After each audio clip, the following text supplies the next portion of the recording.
തേജോധരൻ പൂറ്റി എന്ന് പറഞ്ഞിട്ടൊരു I D ഉണ്ട്. ഈ ഐ ഡിക്ക് ഒരു ചരിത്രമുണ്ട്. ആ ഐ ഡി എന്താണ്, താജുദ്ദീൻ പുതിയിൽ എന്ന് പറഞ്ഞൊരു ഐ ഡി ആയിരുന്നു.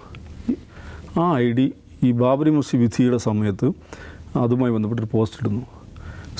എന്താണോ സീതാറാം യെച്ചൂരി പറഞ്ഞത് ഏതാണ്ട് അത് തന്നെയാണ് ഇദ്ദേഹം പറഞ്ഞത്. പക്ഷേ ഇദ്ദേഹത്തിനെതിരെ പിണറായി വിജയൻ്റെ പോലീസ് കേസെടുക്കുന്നു. നിസ്സാര വകുപ്പുകളല്ല ചുമത്തുക. അപ്പം ഈ പറയുന്ന ഐ ഡി എന്താണ്, ഇടതുപക്ഷ സ്വതന്ത്ര ചിന്ത സ്വഭാവത്തിലുള്ള പോസ്റ്റുകൾ ഇട്ടുകൊണ്ടിരുന്ന ഐ ഡി ആയിരുന്നു.